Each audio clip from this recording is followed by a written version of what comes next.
ಸಿದ್ಧಾರೂಢ ಮಹಾಸ್ವಾಮಿಗಳವರ ಈ ಜ್ಞಾನ ಮಂದಿರದಲ್ಲಿ ಈ ಶ್ರಾವಣ ಮಾಸದ ಪರ್ವಕಾಲದಲ್ಲಿ ಹಮ್ಮಿಕೊಂಡಿರುವ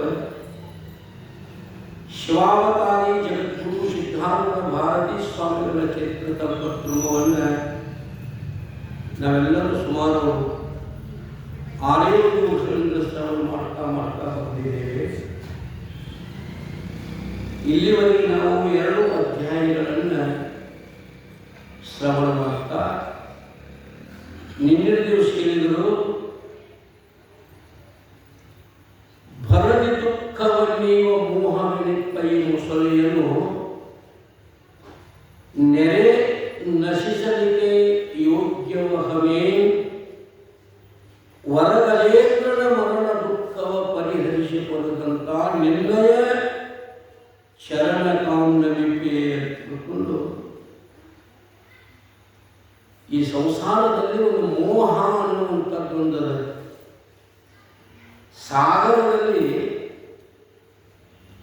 ನದಿ ಸರೋವರಗಳಲ್ಲಿ ಒಂದು ಮೊಸಳೆ ಅನ್ನುವಂಥದ್ದು ಅಂದರೆ ಯಾರ ಕಣ್ಣಿಗೆ ಕಾಣುತ್ತದೆ, ಯಾರ ಕಣ್ಣಿಗೂ ಕಾಣುವುದಂದ್ರೆ ನೀರೊಳಗಿರ್ತದೆ.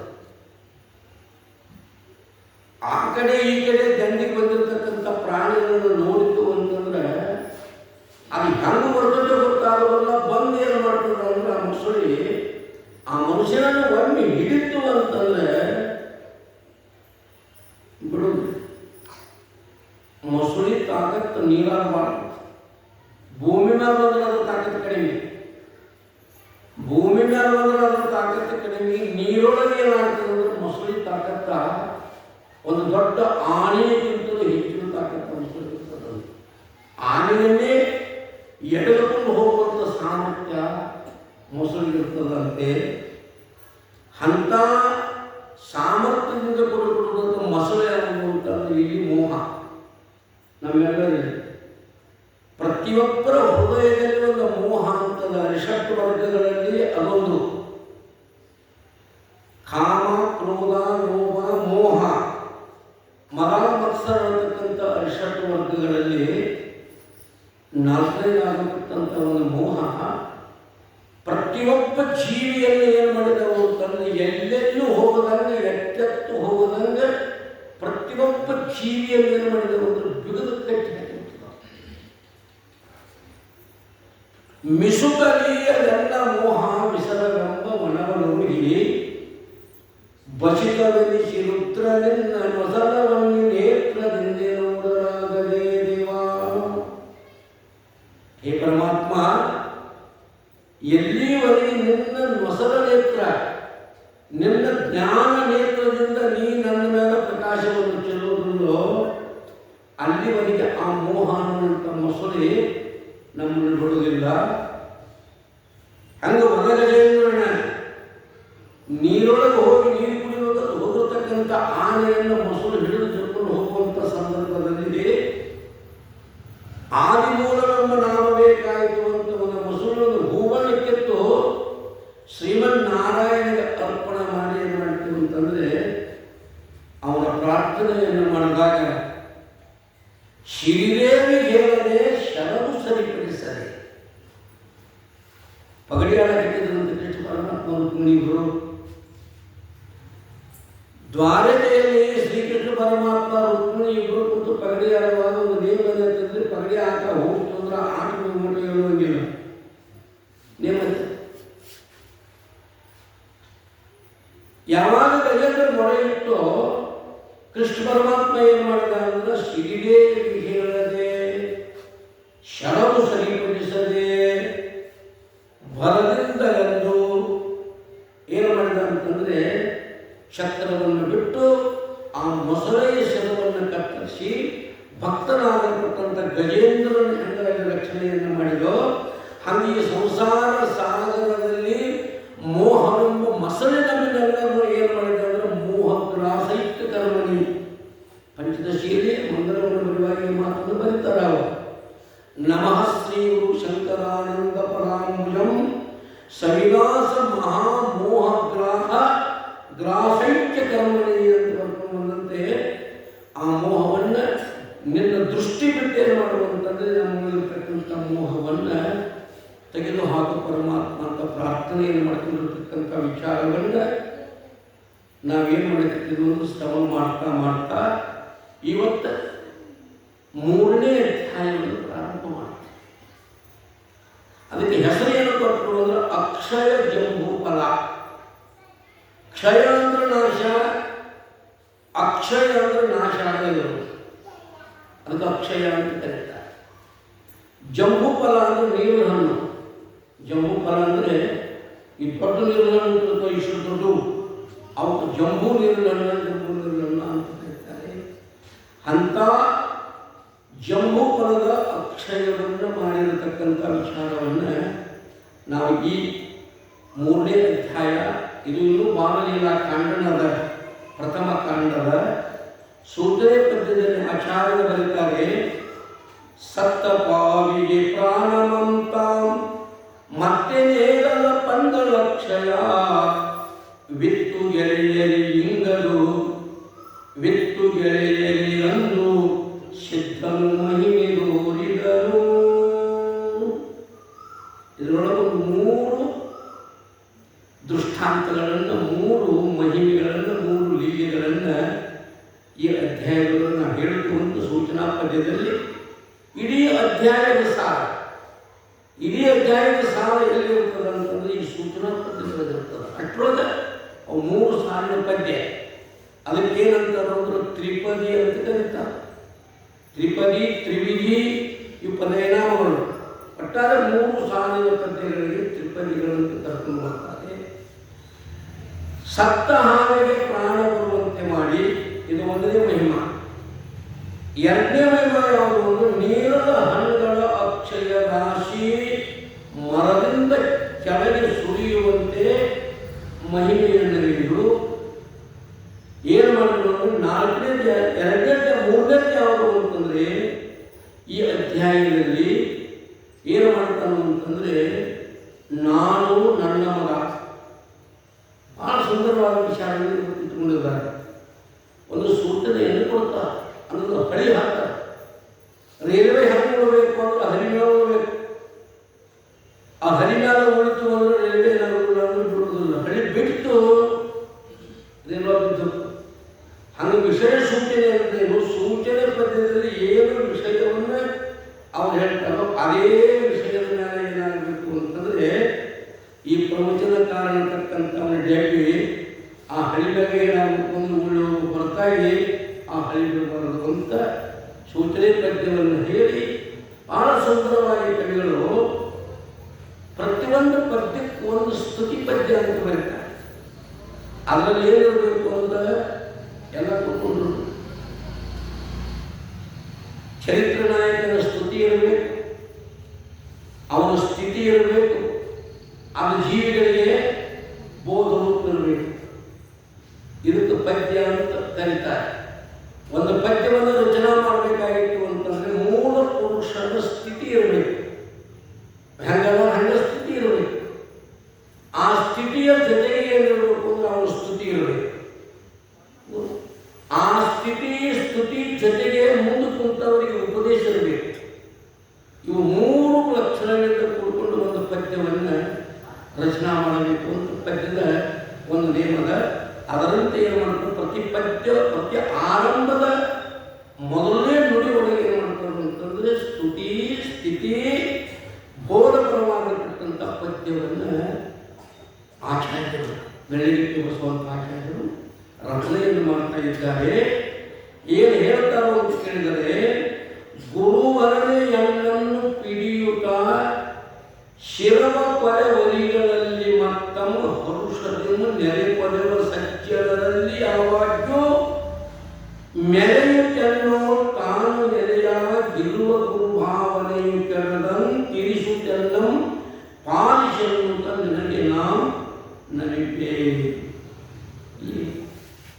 ಸದ್ಗುರುಗಳಿಗೆ ನಮಸ್ಕಾರವನ್ನು ಮಾಡ್ತಾರೆ. ಪ್ರತಿಯೊಬ್ಬ ಶಿಷ್ಯ ಈ ಶಿಷ್ಟಾಚಾರ ಸಂಪದೆಯನ್ನು ಕೆಡಿಸ್ಕೋಬಾರದು. ಸದಾ ಕಾಲದಲ್ಲಿ ತನ್ನ ಗುರುಗಳಿಗೆ ಏನು ಮಾಡಬೇಕು ಅಂತಂದರೆ, ಸದಾ ಕಾಲ ಏನು ಮಾಡಬೇಕು ಅಂದರೆ ನಮನ ರೂಪ ಮಂಗಲವನ್ನು ನಮಸ್ಕಾರವನ್ನು ಮಾಡ್ತಾ ಇರಬೇಕು. ನಮಸ್ಕಾರ ನಮಸ್ಕಾರವನ್ನು ಮಾಡುವುದರಿಂದ ಆಯು, ಕೀರ್ತಿ, ಯಶೋ, ಬಲ ಅನ್ನತಕ್ಕಂಥವು 4 ಫಲಗಳು ಬರುತ್ತವೆ. ಗುರುಗಳಿಗೆ ಮಾತ್ರವೇ ನಮಸ್ಕಾರ ಮಾಡುವುದರಿಂದ ಯಾರು ನಮಸ್ಕಾರ ಮಾಡ್ತಾರೋ ಅವರ ಆಯುಷ್ಯ ಕಡಿಮೆ ಇತ್ತು ಅಂತಂದರೆ ಅವರ ಆಶೀರ್ವಾದದಿಂದ ಆಯುಷ್ಯ ವೃದ್ಧಿ ಆಗ್ತದೆ. 1ನೇ ಫಲ. 2ನೇ ಫಲ ಏನು ಅಂದ್ರೆ ಆಯು, ಯಶೋ. ಹಿಡಿದ ಕಾರ್ಯದೊಳಗೆ ಏನಾಗ್ತದೆ, ಗುರುನಾಥನನ್ನು ನೆನೆಸಿ ಜಗದ್ಗುರು ಸಿದ್ಧಾಂತ ಗದ್ದಿಗೆ ಬಂದು ನಮಸ್ಕಾರ ಮಾಡಿ, ನಾ ಇಂಥೊಂದು ಕಾರ್ಯಕ್ಕೆ ಇವತ್ತು ಹೊರಟುದು ಸದ್ಗುರುನಾಥ, ಅದಕ್ಕೆ ನಿನ್ನ ಆಶೀರ್ವಾದ ಇರಲಿ ಅಂತ ಸಿದ್ಧಾರೂಢ ಗದ್ದಿಗೆ ಬಂದು ನಮಸ್ಕಾರ ಮಾಡಿ ನೀ ಆ ಕಾರ್ಯಕ್ಕೆ ಮಾಡಿ ಅಂತಂದರೆ ಆ ಕಾರ್ಯಕ್ಕೆ ಬರತಕ್ಕಂಥ ವಿಘ್ನಗಳನ್ನು ದಯಾನಿಧಿಯಾಗಿರ್ತಕ್ಕಂಥ ಸದ್ಗುರು ಅವನು ನಮಗೆ ತಿಳಿದಂಗೆ ಏನು ಮಾಡ್ತಾನೆ ಅಂತಂದರೆ ಕೇಳಬಾರದಂತೆ ಅದನ್ನೇನು ಮಾಡ್ತಾನೆ ಅಂದ್ರೆ ರಕ್ಷಣೆ ಮಾಡುವಂಥ ಶಕ್ತಿ ಅವನಲ್ಲಿರುವುದರಿಂದ ಇದು 2ನೇ ಫಲ ಏನು ಅಂದರೆ ಯಶೋ. 3ನೇದ್ದು ಯಾವುದು ಅಂತಂದರೆ ನಮ್ಮ ಹಿಂದೆ ಒಂದು ಗುರು ಇದ್ದ ಅಂದರೆ ಒಂದು ದೊಡ್ಡ ಫಲ ಇರ್ತದೆ. ಹೌದು, ನಮ್ಮ ಹಿಂದೆ ಸಿದ್ಧಾಂತ ಮಹಾತ್ಮರು ನಮ್ಮ ಹಿಂದೆ ಉದಾಹರಣೆ ಅಂತಂದರೆ ಒಂದು ದೊಡ್ಡ ಬಲ ಇರ್ತದೆ. ಯಶೋ ಬಲ, ಒಂದು ಬಲ ಬರ್ತದೆ ಮನುಷ್ಯನಿಗೆ.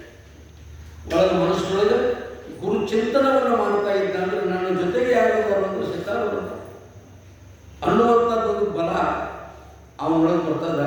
ಆತ್ಮಬಲ ಅಂತ, ಆತ್ಮಬಲ ಆಗ್ತದೆ. ಏನು ಹೇಳಿದ್ರು? 3 ಹೇಳಿದ್ದೇವೆ. ಗುರುವಿಗೆ ನಮಸ್ಕಾರ ಮಾಡುವುದರಿಂದ ಆಯುಷ್ಯ ಕಡಿಮೆ ಇತ್ತು ಅಂತಂದರೆ ಆಯುಷ್ಯ ವೃದ್ಧಿ ಆಗ್ತದ 1. 2ನೇದ್ದು ಏನಾಗ್ತದ ಅಂತಂದರೆ ಹಿಡಿದ ಕಾರ್ಯದೊಳಗೆ ಯಶಸ್ಸು ಇರ್ತದೆ 2. 3ನೇದ್ದು ಯಾವುದು ಅಂತಂದರೆ ಮನುಷ್ಯನಿಗೆ ಒಂದು ಬಲ ಬರ್ತದೆ, ಗುರುಬಲ. ಅದು ಎಲ್ಲ ಬಲದಕ್ಕಿಂತಲೂ ದೊಡ್ಡ ಬಲ ಗುರುಬಲ ಅಂದ್ರೆ. ಬ್ರಹ್ಮ ಬಲಂ ಬಲಂ ನ ದಿಕ್ಕ ದಿಕ್ಕ ಛಾತ್ರ ಬಲಂ ಅಂತ ವಸಿಷ್ಠರ ಮುಂದೆ ವಿಶ್ವಾಮಿತ್ರ ಈ ಮಾತನ್ನು ಮಾತಾಡಿದ್ದಾರೆ. ವಿಶ್ವಾಮಿತ್ರ ಶಕ್ತಿ ಏನೂ ನಡೆಯಲಿಲ್ಲ ಯಾರ ಮುಂದೆ? ವಸಿಷ್ಠ ಮಹಾಮುನಿಗಳ ಮುಂದೆ. ತನ್ನ ವಿದ್ಯಾ, ತನ್ನ ಬುದ್ಧಿ, ತನ್ನ ಶಸ್ತ್ರ ಏನು ನಾವೆಲ್ಲ ಪ್ರಯೋಗ ಮಾಡಬೇಕಾದ್ರೆ ಆ ಎಲ್ಲ ಶಕ್ತಿ ಬಂದು ಬರೀ ಒಂದು 7 ದಂಡ ಇಟ್ಟು ವಸಿಷ್ಠ ಅದರೊಳಗೆ ಬಂದು ಎಲ್ಲ ರೀತಿ ಹಾಕಿತ್ತು. ವಿಶ್ವಾಮಿತ್ರನಿಗೆ ಆಶ್ಚರ್ಯ. ಎಷ್ಟೋ ವರ್ಷಗಳವರೆಗೆ ತಪಸ್ಸು ಮಾಡಿಪಡ್ಕೊಂಡಿರ್ತಕ್ಕಂಥ ಶಸ್ತ್ರಾಸ್ತ್ರ ವಿದ್ಯೆ ಇವರ ಮುಂದೆ ಏನೂ ನಡೆಯಲಿಲ್ಲಪ್ಪ ಅಂತ ತಿಳ್ಕೊಂಡು ಬ್ರಹ್ಮ ತೇಜೋ ಬಲಂ ಬಲಂ ದಿಕ್ಕ ದಿಕ್ಕ ಛಾತ್ರ ಬಲಂ. ಬ್ರಹ್ಮ ತೇಜೋ ಬಲದ ಮುಂದೆ ಈ ಕ್ಷತ್ರಿಯ ಬಲಕ್ಕೆ ಏನಿರಲಿ ಅಂತಂದರೆ ಧಿಕ್ಕಾರದಲ್ಲಿ ಅಂತ ಆವತ್ತ ದುರ್ಬಲಗಳನ್ನು ಚೆಲ್ಲಿ ಆವತ್ತು ಒಂಟಿಗಳ ನಿಂತ 60 ವರ್ಷಗಳ ಪರ್ಯಂತವಾಗಿ ತಪಸ್ಸನ್ನು ಮಾಡಿ ನಾನು ಬ್ರಹ್ಮರ್ಷಿ ಆಗಬೇಕು ಅಂತ ಕೊನೆಗೆ ಏನು ಮಾಡಿದ ಅಂತಂದರೆ ತಪಸ್ಸು ಮಾಡಿ ವಿಶ್ವಾಮಿತ್ರನಾದ ಬ್ರಹ್ಮರ್ಷಿಯಾಗಿದ್ದಾನೆ. ಬ್ರಹ್ಮ ತೇಜೋ ಬಲಂ ಬಲಂ ದಿಕ್ಕ ದಿಕ್ಕ ಛಾತ್ರ ಬಲ ಬರ್ತದೆ. ಅವ್ರಿಗೆ ಎಷ್ಟ ಅಂತಲ್ಲ, ನಮಗೂ ಬರ್ತದೆ. ಈಗ ನೋಡಿ ನೀವು ನಮ್ಮ ಗುರುಗಳ ಸಿದ್ಧಾರ್ಥ ಮಹಾಸ್ವಾಮಿಗಳು ಅನ್ನುವಂಥ ಒಳಗೆ ಒಂದು ಬಲ ಇತ್ತು ಅಂತಂದ್ರೆ ಅದಕ್ಕೆ ಎಂಥ ಶಕ್ತಿ. ನಾವು ಮನೆ ಹರಿದ್ವಾರಕ್ಕೆ ಹೋಗಿದ್ದೆವು, ಮನೆ ಮಾಸ್ತರ ಹರಿದ್ವಾರ ಋಷಿಕೇಶ ಹೋಗಿದ್ದು. ಅಲ್ಲೊಬ್ಬ ಮಹಾಮಲ್ಲೇಶ್ವರರು ಎಲ್ಲಿಂದ ಬಂದ್ರಿ ಅಂತ ಕೇಳಿದೆವು. ಕೇಳಿದ್ರೆ ನಮ್ಮನ್ನು ಹುಬ್ಬಳ್ಳಿಯಿಂದ ಬಂದ್ರಿ ಅಂತ ಹೇಳಿದ್ವಿ. ನಾವು ಸುತ್ತು ಏನು ಅಂತ ಹೇಳೋದಲ್ಲ, ಕರ್ನಾಟಕದವರು ಹುಬ್ಬಳ್ಳಿಯಿಂದ ಬಂದರು ಅಂತೇಳಿ ಆ ಹುಬ್ಬಳ್ಳಿಗಳಲ್ಲಿ ಓಂ ನಮಃ ಶಿವಾಯ ಅಂತಕ್ಕಂಥ ಮಹಾಮಂತ್ರವನ್ನು ಪ್ರಸಾರ ಮಾಡಲ್ಪಟ್ಟಂಥ ಜಗದ್ಗುರು ಸಿದ್ಧಾರೂಢ ಅವರು ನೀವು ಶರಣು ಅಂದರು. ಜಗದ್ಗುರು ಇಷ್ಟ ಮಹಿಮೆ ಯಾರು ಅಂದ್ರೆ ಜಗದ್ಗುರು ಸಿದ್ಧಾರೂಢನ ಮಹಿಮೆ ಏನಿಲ್ಲ ಅಂತಂದರೆ ದಶದಿಕ್ಕಗಳಲ್ಲಿ ಸಿದ್ಧಾರೂಢ ಮಹಾಸ್ವಾಮಿಗಳ ಕೀರ್ತಿ ಅನ್ನುವಂಥದ್ದರೆ ಅಂಥ ಸಂಪ್ರದಾಯದವರು ನಾವು, ಅಂಥ ಪರಂಪರೆಗಳು ನಾವು ಒಲಿಯುವುದು ನಮ್ಮ ಒಂದು ದೊಡ್ಡ ಬಲ ಇರ್ತದೆ, ಒಂದು ದೊಡ್ಡ ಬಲ ಇರ್ತದೆ. ಬ್ರಹ್ಮ ತೇಜೋ ಬಲಂ ಬಲಂ. ಆನಂತರ 4ನೇದು ಯಾವುದು ಅಂತಂದರೆ ಕೀರ್ತಿ. ಈ ಭೂಮಿ ಮೇಲೆ ಒಮ್ಮಿನಿ ಸದ್ಗುರುನಾಥನ ಕೃಪೆ ಕೀರ್ತಿ ಪಡ್ಕೊಂಡಿ ಅಂತಂದರೆ ಅವನು ನಮಸ್ಕಾರ ಮಾಡಿ ಅವನ ಅನುಗ್ರಹ ಪಡ್ಕೊಂಡಿ ಅಂದ್ರೆ ನೀ ಅಂಥ ದಟ್ಟ ಮನುಷ್ಯ ಅದಿ ಅಂದರೂ ಕೂಡ ನಿನಗೇನಾಗ್ತದೆ ಅಂದ್ರೆ ವಿದ್ಯಾ ಬುದ್ಧಿಗಳು ಬಂದು ಆ ಕೀರ್ತಿ ಭೂಮಿ ಮೇಲೆ ಏನಾಗ್ತದೆ ಅಂದ್ರೆ ಉಳಿಯುವಂಥದ್ದಾಗ್ತದೆ. ಅದು ಇಷ್ಟು ಪದಗಳಿಂದ ನಾವು ಬರೀ ನಮಸ್ಕಾರ ಮಾಡೋದ್ರಿಂದ ಈ ನಮಸ್ಕಾರ ಹೆಂಗಿರಬೇಕು ಅಂದ್ರೆ ನಕಲಿ ನಮಸ್ಕಾರ ಇರಬಾರ್ದು. ನಕಲಿ ಇರಬಾರ್ದು. ಹೆಂಗಿರ್ಬೇಕು ಅಂದ್ರೆ ಮನಸ್ಸ ವಾಚ ಏನು ದೇಹವಾಣಿ ಮನಗಳನ್ನು ಸಂಪೂರ್ಣ ಏನಂತಂದರೆ ಮನುಷ್ಯ ನಿರಭಿಮಾನದಿಂದ ನಮಸ್ಕಾರವನ್ನು ಮಾಡಿದೆ ಅಂತಂದರೆ ನಿನ್ನ ಕಾರ್ಯದಲ್ಲಿ ಯಶಸ್ವಿ ಸಿಗುತ್ತದೆ ಅಂತ ಹೇಳಿದಂತೆ ಇಲ್ಲಿ ಗುರುವರನೇ ಹೇ ಸದ್ಗುರುನಾಥ ನನ್ನನ್ನು ಪಿಡಿದು ಶಿರವ ಪರೆ ಅರಿಗಳಲ್ಲಿ ನನ್ನನ್ನು ಏನು ಮಾಡಕತ್ತಿದ್ರು ಅಂತಂದ್ರೆ ಷಟ್ ವರ್ಗಗಳು ನಿಜಗುರು ಬರ್ತಾನು ಅನಿಮಿತ್ಯ ಅರಿಗಳೆನಿಪ ಕಾಮಾದಿಗಳಿಗೆ ತನು ಅನೇಕ ನಿಮಿತ್ತ ಭೋಗಗಳಲ್ಲಿ ಏನೊಂದು ನಿಮಿತ್ತ ಇಲ್ಲದೆ ಇರತಕ್ಕಂಥ ಇವು 6 ವೈರಿಗಳದಾವ ನಮ್ಮೊಳಗೆ ಎಲ್ಲರೂ ಅದಾವ. 600 ಮಂದಿ ಇವರು ಗೆಳೆಯರು ನಕ್ಕನೆ ಮಾಡುವರು, ಆಸೆ ತೋರಿಸಿ ಪಾಶಕ್ಕೆ ಹಾಕುವರು, ಯಾವ ಪಾಶಕ್ಕೆ ನಿನ್ನನ್ನು ನೂಕುವರು, ಮಾನವೀಯ ಸುಳಿ ಮಕ್ಕಳು ಯಾವಾಗಿದ್ದಾರೋ ಮಾತಾಡಿ ಗೀತಾಡಿಸಿ ಅವರು ನಿಮ್ಮ ಹಂತೆಯಲ್ಲಿ ಇದ್ದಾರೋ ಅಂತ ಕನ್ನಡಿಗರು ತತ್ವ ಪದಗಳಲ್ಲಿ ಬರ್ಕೊಂಡು ಬರ್ತಾರೆ. ಇವರೊಂದಿಷ್ಟು ಮಂದಿ ನಮ್ಮೊಳಗಿಟ್ಟು ಆಸೆ ತೋರಿಸಿ ನಮ್ಮನ್ನು ಏನು ಮಾಡ್ತಾರೆ ಅಂದ್ರೆ ಪಾಶ ಹಾಕ್ತಾರೆ, ನಮ್ಮ ಶಿಕ್ಷೆಯನ್ನು ತಂದು ಕೊಡ್ತಾರೆ.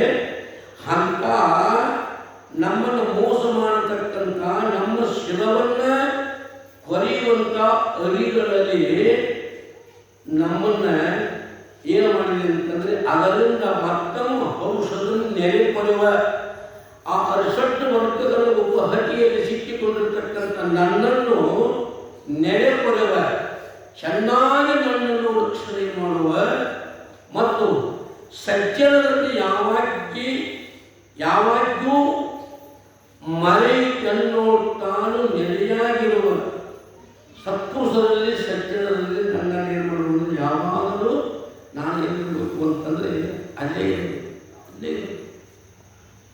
ಜೋಡಿ ಹೋಗಿ ಗುರುವಿನ ಪಾದಕ್ಕೆ ಎರಗಿರಬೇಕು,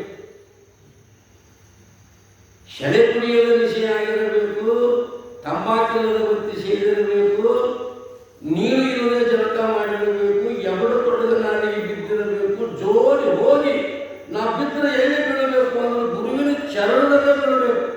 ಹಾಗೆ ನನ್ನನ್ನು ಏನು ಮಾಡೋದಂದರೆ ಸದಾ ಕಾಲದಲ್ಲಿ ಸತ್ಪುರುಷರ ಸಜ್ಜನರ ಸಂಘದಲ್ಲಿ ಇರುವಂಥ ಆ ಭಾವನೆಯನ್ನು ಕೊಟ್ಟು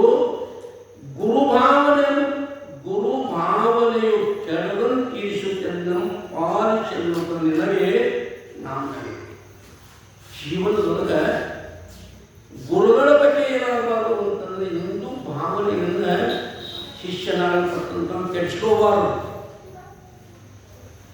ಭಕ್ತನಾಗಲ್ಪಟ್ಟನು ಭಗವಂತನ ಬಗ್ಗೆ ಭಾವನೆ ಕೆಡಿಸ್ಕೋಬಾರದು. ಸತಿಯಾಗಲ್ಪಟ್ಟಂಥವಳು ಪತಿಯ ಭಾವನೆಯನ್ನು ಎಂದೂ ಕೆಡಿಸ್ಕೋಬಾರದು. ಬರ್ತಾವ ಕಾರಣದಿಂದ ಹಾಗೆ ಬಿಡಿ, ಏನು ಬಿಡ, ಅದರ ತೆಕ್ಕಿರೋದು ಬಿಡು, ಇದರ ತೆಕ್ಕಿರೋದು ಬಿಡು, ಹಿಂಗೆಲ್ಲ ಮಾಡ್ಕೋ ಬರ್ತಾವ. ಯಾಕೆ ಬೇರೆ ಬೇರೆ ಬೇರೆ ಬೇರೆ ನೋಡ್ತಾರಲ್ಲ, ನೋಡಿದ ಪೆಟ್ಟಿಗೆ ಏನಾಗ್ತೈತೆ ಅಂತಂದ್ರೆ ಅವರಾಗ ನೀವು ಇಲ್ಲಿ ಬಿಡಿ, ಇವರಾಗ ನಾವು ಇಲ್ಲಿ ಬಿಡು ಅಂತೇಳಿ ಭಾವನೆ.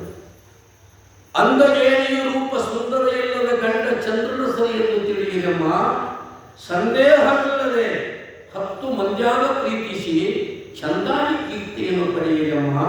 ಮಾತಾಮರಿಯರೆಲ್ಲ ನೀತಿ ಮಾತಿನ ಮಾತೆ ಪ್ರೀತಿಯ ಕೊರಳು ಧರಿಸಿರವ, ಆತುರದಿಂದಲೇ ಕಾತ್ಯಾಯನಿ ಪ್ರಿಯ ಲೋಕನಾಥನ ನಾಮ ಸ್ಮರಿಸಿರುವ ಅಂತ ಮಾತು ಮಾಡ್ಕೊಂಡು ಬಂದಾಗ ಪಾಲಿಗೆ ಬಂದದ್ದು ಪಂಚಾಮೃತ ಅಂತ ತಿಳ್ಕೊಂಡು ನಮ್ಮ ಪಾಲಿಗೆ ಎಂಥ ಗಂಡ ಸಿಕ್ಕದಾನೋ, ನಮ್ಮ ಪಾಲಿಗೆ ಎಂಥ ಹೆಂಡತಿ ಸಿಕ್ಕದಾನೋ ಅವರನ್ನೇ ನಾವೇನು ಮಾಡಬೇಕು ಅಂತಂದ್ರೆ ಸಂತೋಷವನ್ನು ತಾಳಬೇಕು.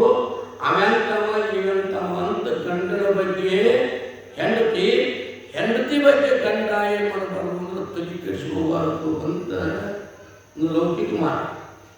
ಎರಡನೇ ಮಾತು, ಭಕ್ತ ಭಗವಂತನ ಬಗ್ಗೆ ಭಾವನೆ ಕೆಡಿಸ್ಬಾರ್ದು. ಮನ್ಯಾಗ ಗಂಡು ಮಗ ಹುಟ್ಟೋದು ಸಂತೋಷ ಪಡ್ತಾರೆ, ಅವನು ಪ್ರಾರಂಭ ಸತ್ ಹೋಗ್ತಾನಪ್ಪ, ಸತ್ ಹೋದ ನನ್ನ ಹಾಟ್ಯಾನ ಶಿವ ಬೆಗಿನಲ್ಲ ದೇವ್ರ ಬಾಯಾಗ ಬೇಕು ಅಂತ ದೇವರು ಬೇಕು ಅದು ನೋಡಾಕ ಕನಸಾಗಿಲ್ಲ, ಅದಕ್ಕೆ ಕಡಿಮೆ ಹಾಕ ಭಗವಂತ ಏನು ಕೊಟ್ಟರು ಭಗವಂತ ಕೊಟ್ಟಿರಬೇಕು, ಏನು ತಗೊಂಡು ಹೋದ್ರು ಭಗವಂತ ಅದು ಕೊಟ್ಟವೇನೆಲ್ಲ ಕೊಟ್ಟವ ಭಗವಂತ ತಗೊಂಡು ಹಾಗವ ಭಗವಂತ ಅಂತಕ್ಕಂಥ ಒಳ್ಳೆಯ ಭಾವನೆ ಇರಬೇಕು. ಹೊರತಾಗಿ ಭಗವಂತನ ಬಗ್ಗೆ ಭಾವನೆಯನ್ನು ಕೆಡಿಸಿಕೊಳ್ಳಬಾರದು. ಭಕ್ತನಾಗಲ್ಪಟ್ಟಂಥವನು, ಶಿಷ್ಯನಾಗಲ್ಪಟ್ಟಂಥವನು ಗುರುವಿನ ಬಗ್ಗೆ ಭಾವನೆಯನ್ನು ಕೆಡಿಸಿಕೊಳ್ಳಬಾರದು.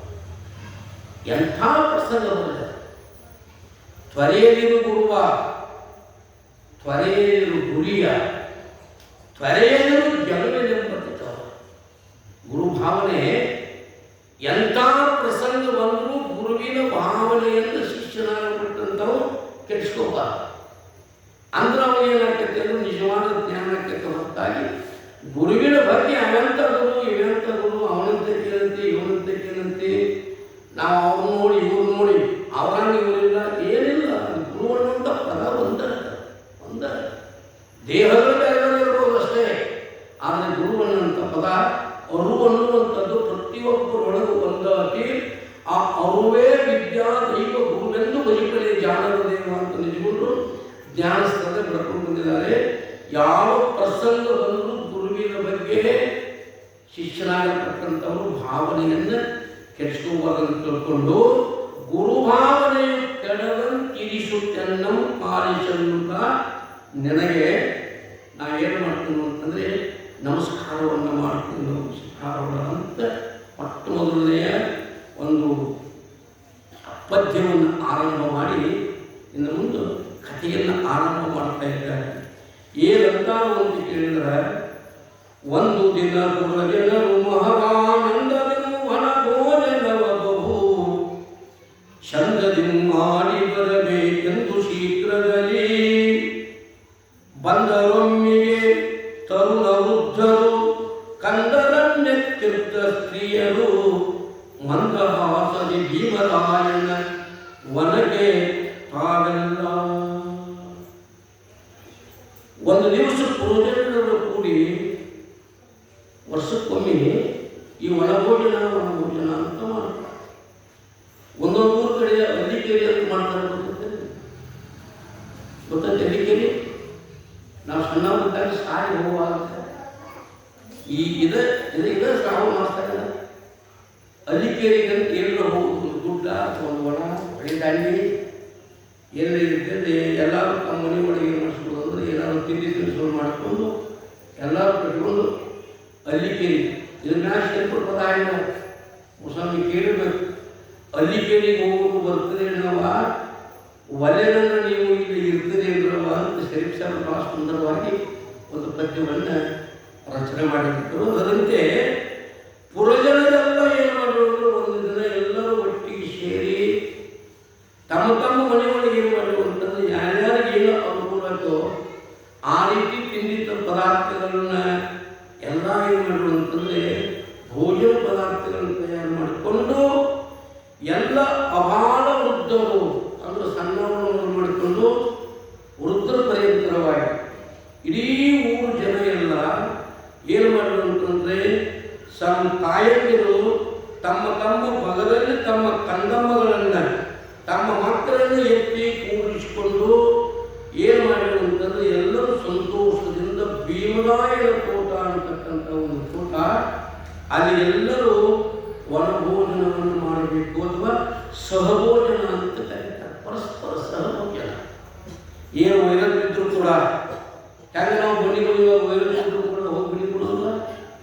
ಏನಾದ್ರು ಹೇಳ್ತಿರ್ಬೇಕಪ್ಪ ಇವತ್ತೇನಂದ್ರೆ ಇದು ಮಹಾನವಮಿ ಅದ, ಹೋಗಿ ಬನ್ನಿ ಕೊಟ್ಟು ಹಿರಿಯರಿದ್ರು ನಮಸ್ಕಾರ ಮಾಡಿಬಿಡು ಅಂತ ವೈರ ಭಾವವನ್ನು ಬಿಟ್ಟು ಏನು ಮಾಡಬೇಕು ಅಂದ್ರೆ ಸ್ನೇಹ ಭಾವವನ್ನು ಬೆಳೆಸಬೇಕು ಅಂದಂಗೆ ವರ್ಷದೊಳಗೊಮ್ಮೆ ಎಲ್ಲರೂ ಕೊಡ್ಕೊಂಡು ಏನು ಮಾಡಬೇಕು ಅಂದ್ರೆ ವನಭೋಜನ ಮಾಡಬೇಕು ಅಂತ ಹೋಗಿ ಎಲ್ಲರೂ ಏನು ಮಾಡಬೇಕು ಅಂತಂದ್ರೆ ಇಡೀ ಊರೊಳಗೆ ಒಬ್ಬರು ಉಳಿದಾಗ ಏನು ಮಾಡಿದ್ರು ಅಂತಂದ್ರೆ ವನಭೋಜನ ಹಾಕು ಒಬ್ಬ ಮುದುಕ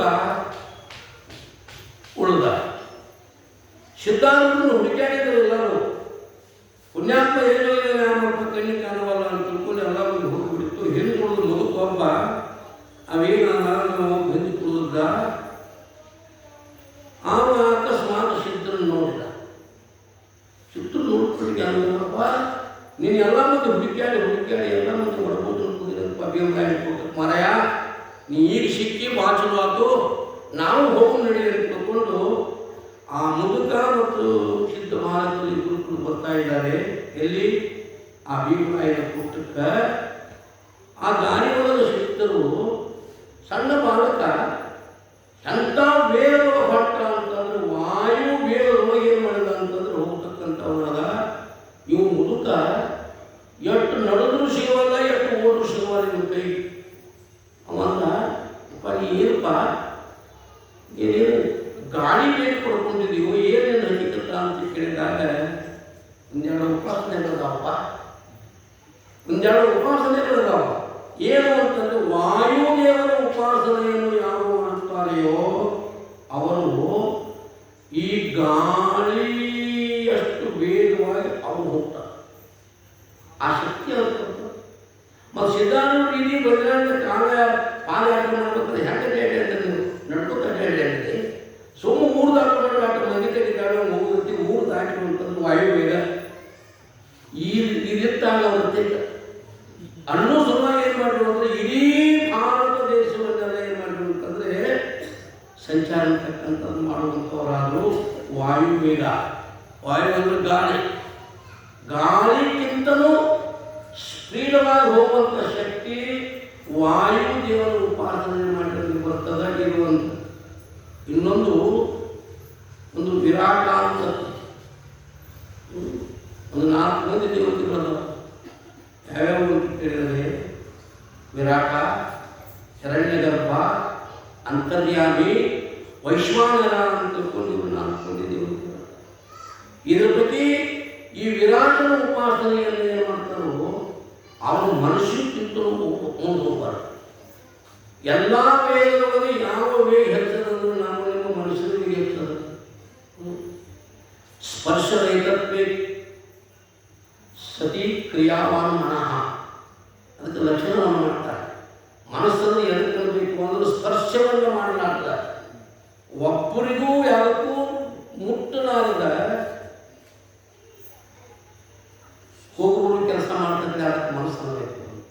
ಈಗ ನೋಡ್ರಿ, ಇಲ್ಲಿ ಕುಂತು ನೀವು ಸಂಕಲ್ಪ ಮಾಡಿ ಬೆಂಗಳೂರಾಗ ನಿಮ್ಮ ಮನುಷ್ಯ ಯಾವುದು ಅಂತಂದ್ರೆ ಸೀದಾ ಅವ್ನ ಮನೆಗೆ ಹೋಗ್ಬೇಕು ಮನಸ್ಸು. ಹೌದು, ಬೆಂಗಳೂರಿಗೆ ಹೋಗಿ ಅವನ ಮನೆಯಲ್ಲೇ ಅವ್ನ ಮನೆಯಾಗ ಏನೇನು ಸಾಮಾನ್ಯವಾಗಿ ಎಲ್ಲ ನೋಡ್ತೇವೆ. ಇನ್ನು ಇಲ್ಲಿ ಕುಂತೈತೆ. ಹೌದು, ಸಂಕಲ್ಪ ಮಾಡಬಾರ್ದ ಬೆಂಗಳೂರು ಜನ, ಸಂಕಲ್ಪ ಮಾಡಬಾರ್ದ ದೇವರ ಹೋಗ್ತದೆ. ಇವನ್ನೆಲ್ಲ ಸ್ವಲ್ಪ ಬರ್ತಾರೆ ಕೈಗಳಲ್ಲಿ ಕಲ್ಪನೆ ಮನಸ್ಸಿನಷ್ಟು ವೇಗ ಇನ್ಯಾವ ಐದೇನೋ ಅಂದ್ರೆ ಅದರಷ್ಟು ವೇಗ ಇನ್ನು ಯಾವುದೂ ಇಲ್ಲ. ಅಂಥ ಮನಸ್ಸಿನಕ್ಕಿಂತಲೂ ಹೆಚ್ಚಿನ ವೇಗ ನಮಗೆ ಬರಬೇಕಾಗಿತ್ತು ಅಂತಂದ್ರೆ ವಿರಾಟ ಅಂತೇನೋ ನಾನು ಆ ವಿರಾಟನ ಉಪಾಸನೆಯನ್ನು ನಿತ್ಯ ನಿರಂತರ ಮಾಡಿ ಅವನ ಅನುಷ್ಠಾನವನ್ನು ಮಾಡಿ ಅವನಲ್ಲಿ ಮನಸ್ಸನ್ನು ಯಾರು ನಿಂದಿಸ್ತಾರೋ ಅವ್ರಿಗೇನಾಗ್ತದಂದ್ರೆ ಈ ಮನುಷ್ಯಕ್ಕಿಂತಲೂ ಹೆಚ್ಚಿನ ವೇಗದಲ್ಲಿ ಹೋಗುವಂಥ ಶಕ್ತಿ ಬರ್ತದ ಅಂತ ಏನು ಮಾಡಿದ ಅಂದ್ರೆ ಆ ಮುದುಕನಿಗೆ ಬಾಲಕನಾಗಿರ್ತಕ್ಕಂಥ ಸಿದ್ಧ ಹೇಳಿದಾಗ ಅವಂದ ಸಿದ್ಧ ಬಾಲಕನ ಈ ನುಡಿಗಳನ್ನು ಕೇಳಿದ ಆ ವೃದ್ಧ ಅಂತಾನು ಇಂಥದ್ದೆಲ್ಲವೂ ಇದು ನಿನಗಷ್ಟ ಸಾಧ್ಯಪ್ಪ.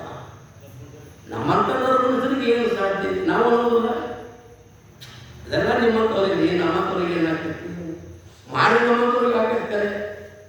ಮಾಡೋಕ್ಕೆ ಬೇಕಿ ಇರೋದಿಲ್ಲ, ಮಾಡೋ ಮನಸ್ಸಿರೋದಿಲ್ಲ. ಮನುಜ ಮಾಡಿದ ಕೆಲಸ ಇನ್ನೇನು ಹೋದೋ ದರೆಯೋ. ಹೌದು, ಮನುಷ್ಯ ಮನಸ್ಸು ಮಾಡಿದ್ರೆ ಮೀನಿನಂಗೆ ನೀರಿನೊಳಗೆ ಈಜಬಲ್ಲ. ಮನುಷ್ಯ ಮನಸ್ಸು ಮಾಡಿದ್ರೆ ಪಕ್ಷಿಗಳಂತೆ ಆಕಾಶದೊಳಗೆ ಹಾರಾಡಬಲ್ಲ. ಮನುಷ್ಯ ಮನಸ್ಸು ಮಾಡಿದರೆ ದೇವನಾಗಬಲ್ಲ. ಮನುಷ್ಯ ಮನಸ್ಸು ಮಾಡಿದರೆ ಏನೇನು ಆಗಬಲ್ಲ. ಆಮೇಲೆ ಮನಸ್ಸು ಮಾಡಬೇಕು. ಅದಕ್ಕೆ ಬಂತಾನು ಮನುಷ್ಯ ಮಾಡಿದ ಕೆಲಸ ಇನ್ನೇನು ಜಗತ್ತಿನೊಳಗೆ ಇಲ್ಲ. ಇದೆಲ್ಲ ನಿಮ್ಮಂಥವ್ರಿಪ್ಪ ನಮಗೇನು ಸಾಧ್ಯ ಅಂತ ತಿಳ್ಕೊಂಡು ನಾವು ಪರಿಸ್ಥಿತಿ ಏನಾಗಿದೆ ಅಂದ್ರೆ ಈ ಪಾಪಮಯವಾದ ಈ ಗೋಮಾಲೆಯಲ್ಲಿ ಸಿಲುಕಿ ಈ ದುಃಖ ಪಡ್ತಕ್ಕಂಥ ಸಾಮಾನ್ಯ ಮಾನವರಿಗೆ ಇದು ಸಾಧ್ಯವಾದಕ್ಕೆ ಒಂದು ಪ್ರಾರಬ್ಧ, ಒಂದು ಅಧಿಕಾರ ಪ್ರಾರಬ್ಧ ಅಂತ ಎರಡು ಮಾಡ್ತಾರೆ. ಅಧಿಕೃತ ಪ್ರಾರಬ್ಧ ಅಂತಂದ್ರೆ ಹಿಂದೆ ಮಾಡಿದ ಪಾಪ ಪುಣ್ಯ ಉಂಡು ತೀರ್ಸಾಕ ಬಂದಿರತಕ್ಕಂಥ ಮಾನವರು, ಇವರಿಗೆ ಅಧಿಕೃತ ಪ್ರಾರಬ್ಧ ಇರ್ತದೆ. ಇನ್ನು ಅಧಿಕಾರ ಪ್ರಾರಬ್ಧ ಅಂತಂದ್ರೆ ಅವರು ಈ ನಮ್ಮದ ಪುಣ್ಯ ಪಾಪದಿಂದ ಹುಟ್ಟುದಿಲ್ಲ. ಅವ್ರು ಹೆಂಗೆ ಹುಟ್ಟಿರ್ತಾರೋ ಅಂತಂದ್ರೆ ಸರ್ವ ಮೋಕ್ಷಗಳ ಪುಣ್ಯದ ವೃಂದ ಸರ್ವರ ಹೃದಯದಲ್ಲಿ ನಿಂತೀತು ಬಂದ ಸರ್ವಜ್ಞ ನೋಡಿ ಅವತರಿಸಬೇಕೆಂದ ಸಾಕ್ಷಾತ್ ಶರ್ವನೇ ಬಂದಿ ಗುರುರೂಪದಿಂದ. ಸಾಕ್ಷಾತ್ ಸರ್ವ ಭರ್ತೋ ಸಾಕ್ಷಾತ್ ನರಾಕೃತಿ. ಆ ಪರಶಿವ ಏನು 10 ಅವತಾರಗಳು ಎತ್ತಿ ವಿಷ್ಣು ಪರಮಾತ್ಮ ಬಂದು ಸಾಧು ಸದಾಶಿವನಾಗಿ ಜಗತ್ತ ಬೋಧಿಸುವಾಗಿ ಸಾಕ್ಷಾತ್ ಸದಾಶಿವ ಸಾಧು ರೂಪದಲ್ಲಿ ಏನು ಬಂದನೋ, ಇವರೆಲ್ಲರೂ ಅಧಿಕಾರವನ್ನು ತಮ್ಮ ಪ್ರಾರಬ್ಧದಲ್ಲಿ ಅದನ್ನು ತಮ್ಮ ಆಧೀನದಲ್ಲಿ ಇಟ್ಕೊಂಡು ಬಂದಿರತಕ್ಕಂಥ ಮಾತುಗಳು. ಇದು ನಿಮ್ಮಂಥವ್ರಿಗೆ ಸಾಧ್ಯಪ್ಪ, ನಮ್ಮಂಥವ್ರಿಗೆ ಹೆಂಗೆ ಸಾಧ್ಯ ಅಂತ ಎಷ್ಟು ನೀವು ಈ ಈ ಭೂಮಿಗೆ ಏನಂತ ಕೇಳಿದರೆ ಭಕ್ತಿ ಮಾರ್ಗವನ್ನು ಬಿಟ್ಟಿರ್ತಕ್ಕಂಥ ಜನರಿಗೆ ಭಕ್ತಿ ಮಾರ್ಗವನ್ನು ಹತ್ತಲು ಬಂದಿರತಕ್ಕಂಥ ದೇವರ ನೀಡಪ್ಪ ಅಂತ ಹಿಂಗೆ ಅವನೇನಲ್ಲ ಅಂತ ನೋಡೋದು. ಅವರೊಂದಿಗೆ ಏನು ಮಾಡಿದ್ರು ಅಂದರೆ ಆ ಬೀರಾಯನ ತೋಟಕ್ಕೆ ಬರ್ತಕ್ಕಂಥವ್ರು ಆಗ್ತಾ ಇದ್ದಾರೆ. ಊಟದ ಸಮಯಕ್ಕೆ ಸರಿಯಾಗಿ ಬರೋದು. ಎಲ್ಲ ಮಂದಿ ತಮ್ಮ ತಮ್ಮ ಗಂಟೆಗಳನ್ನ ತಮ್ಮ ತಮ್ಮ ಬುತ್ತಿಯನ್ನು ಬಿಚ್ಚಿ ಎಲ್ಲ ವ್ಯವಸ್ಥೆ ಮಾಡಿ ಎಡಿಗಳನ್ನು ಹಚ್ಚಿ ಇನ್ನು ಊಟ ಮಾಡಬೇಕು ಅನ್ನೋದ್ರೊಳಗಡೆ ಸಿದ್ಧಾರೂಢ ಏನು ಮಾಡಿದ್ರು ಅಂತಂದ್ರೆ ಓಂ ನಮಃ ಶಿವಾಯ ಅಂತ ಅಲ್ಲಿ ಬಂದರು. ಊಟ ಮಾಡುವಾಗ ಒಮ್ಮೆ ತುತ್ತಿ ಒಮ್ಮೆ ನಾಮಸ್ಮರಣೆ ಮಾಡಬೇಕು ಅಂತ ಲಿಂಗವನ್ನು ಮರೆತು ನುಂಗದಿರು ಏನನು. ಲಿಂಗ ಅಂದ್ರೆ ದೇವರು, ದೇವರನ್ನು ಮರೆತು ನುಂಗದಿರು ಏನನು. ಲಿಂಗವನ್ನು ಮರೆತು ನುಂಗಿದರೆ ತಿಂಗಳ ಹಿಂದೆ ಸತ್ತ ನಾಯಿ ಪಳೆ ಮಾಂಸವನ್ನು ತಿಂದಂತೆ ಸರ್ವಜ್ಞ. ಊಟ ಮಾಡುವಾಗ ತುತ್ತು ಬಾಯಿಗೆ ಹಾಕುತ್ತ ಮೊದಲು ಸಿದ್ಧಾರೂಢ ಗುರುನಾಥಾರೂಢ ನಿಮ್ಮ ದೇವರು ಯಾವತ್ತೂ ಆಗ ಎಲ್ಲ ದೇವರು ಒಂದ ಹೆಸರುಗಳ ಜಾಗದವು. ನೀವು ಯಾವ್ದಾರ ದೇವರನ್ನು ನಡೀರಿ. ಹಿಂದಕ್ಕೆ ಪತ್ರ ಹೋಗಿದ್ದೀವಪ್ಪ, ಪತ್ರ ಬರೋದು ಹೌದು. ನೀವು ಲಿಂಗಾಚರಣೆಯಾಗಿ ಡೆಬ್ಬ್ಯಾಗದ ಹೋಗಿರಿ, ಹಾರ ಮತದವರ ಡೆಬ್ಬ್ಯಾಗದ ಹೋಗಿರಿ, ಹರಿಜನ ಕೇಳಿಯಾಗಿ ಡೆಬ್ಬ್ಯಾಗದ ಹೋಗಿರಿ. ನೀವು ಏನು ಪತ್ರ ಹೋದ್ರು ನೀವು ಯಾರು ಪತ್ರ ಇಷ್ಟ ಅದು ಹೋಗಿ ಮುಟ್ಟಿದ್ರು ಬೇಕಾದ ಡೆಬ್ಬಿ ಇರಲ್ಲ. ನೂರಾರು ಇಲ್ಲದ ಹೋಗಿರಿ, ಹೋಗಿ ಹುಕ್ಕಿನಾಗ ಹೋಗಿರಿ. ಎಲ್ಲಿ ಹೋಗಿದ್ರು ನೀವು ಯಾರಿಗೆ ಪತ್ರ ಬರುತ್ತೀರಿ ಅವರಿಗೆ ಹೆಂಗೆ ಹೋಗಿ ಆ ಪತ್ರ ಮುಟ್ಟುತ್ತೋ ಹಂಗೆ ನೀವು ನಿಮ್ಮ ವಾಣಿಯಿಂದ ಯಾವ ದೇವರನ್ನು ನೆನೆತೀರಿ ನೆನೆರಿ. ಯಾವ ದೇವರನ್ನು ನೆನೆದ್ರು ಅದು ಹೋಗಿ ಮುಟ್ಟುವುದು ಯಾರಿಗೆ ಅಂತಂದ್ರೆ ಮೂಲ ಪರಮಾತ್ಮನಿಗೆ, ಪರಶಿವನಿಗೆ ಮುಟ್ಟಿದ ತರ್ತಾರೆ, ಬೇರೆದವರಿಗೆ ಯಾರು ಇಲ್ಲ. ಹಂಗೆ ಊಟ ಮಾಡೋ ಸಮಯದೊಳಗೆ ಏನು ಮಾಡಬೇಕು ಅಂದ್ರೆ, ಹೇ ಪರಮಾತ್ಮ ನಿನ್ನಿಂದ ಏನಾಗತ್ತಿದೆಯಪ್ಪ ಅಂದ್ರೆ ಅನ್ನ ಕಾಟ ತಕ್ಕಿದೆಯಪ್ಪ. ಭೂಮಿ ಕೊಟ್ಟವನಿ, ನೀರು ಕೊಟ್ಟವನಿ, ಗಾಳಿ ಕೊಟ್ಟವನಿ, ಅಗ್ನಿ ಕೊಟ್ಟವನಿ, ಇವೆಲ್ಲವನ್ನು ಕೊಟ್ಟವನಿ ದೀಪ ಅಂತ ಇಷ್ಟು ಏನು ಮಾಡಬೇಕು ಅಂತಂದ್ರೆ ದೇವರನ್ನು ನೆನೆದು ಏನು ಮಾಡಬೇಕು ಅಂದ್ರೆ ಪ್ರಸಾದವನ್ನು ಮಾಡಬೇಕು. ಒಂದು ವೇಳೆ ದೇವರನ್ನು ಮರೆತ ಒಂದೊಂದು ಮನೆಯಾಗ ನೋಡ್ಬೇಕು. ಉಣ್ಣುವಾಗ ಬೇಕಂತ ಕೆಲವು ಉಂಟಾರ, ಬೇಯಿಸುವಂತ ಕೆಲವು ಉಂಟಾರ. ಬೇಗಡೋದ್ರೆ ನೀವೇನು ಮಾಡಿ ಬಂದಿರ್ತಾನೆ ಆ ಹೆಣ್ಣು ಸಮಾಧಾನ ಆಗೋಂಗಿಲ್ಲ. ಆ ಉಣ್ಣುವಾಗ ಒಟ ಒಟ ಪಿಟಿ ಪಿಟಿ ಹಂಗ ಹಿಂಗ ಹಿಂಗ ಅಂತ ಅವ ಶಬ್ದ ಕೇಳ್ಕೊಂಡು ಒಮ್ಮೆ ನೀವೇನಾದ್ರು ಸುಮ್ಮನೆ ನೀವು ಹಂಗ ಮಾಡಿದ್ವಿ ಹಿಂಗೆ ಮಾಡಿ ನೀವು ಬೇಕಂತ ನೀವು ಅಂತ ಮಾಡ್ತಾರೆ. ಎಲ್ಲ ಮರಿಬೇಕಂತ ಸುಮ್ಮನೆ ನೀವು ಮಾತಾಡ್ತಕ್ಕಂಥಲ್ಲಿ ನಾನು ಬಲ್ಲವರಲ್ಲಿ ಕೇಳ್ತಕ್ಕಂಥ ಮಾತು.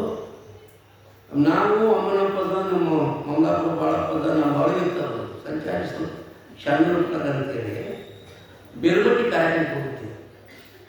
ಮೇಲ್ಗಟ್ಟಿ ಕಾರ್ಯಕ್ರಮಕ್ಕೆ ಹೋಗಿದ್ದೀವು, ಊಟಕ್ಕೆ ಕುಂತೀವಿ. ಅದನ್ನ ಮುಗಿಸ್ತೀವಿ, ಶಾಸ್ತ್ರ ಮುಗಿಸಿದೀವು, ಊಟಕ್ಕೆ ಕುಂತೀವಿ. ನಮ್ಮ ಅಮ್ಮದೇವರು ತಲೆಗೆ ತಾವ ಸುತ್ತಾರೆ. ಯಾವಾಗ ಎಷ್ಟು ತಾವ ಸುತ್ತಿ ಬಿಟ್ಟರೆ ಅಂದ್ರೆ ತೆಗೆಯೋದಿಲ್ಲ ಅವರು. ಆ ಕಡೆಯಿಂದ ಒಬ್ಬ ಯಾವ ಬಾಲ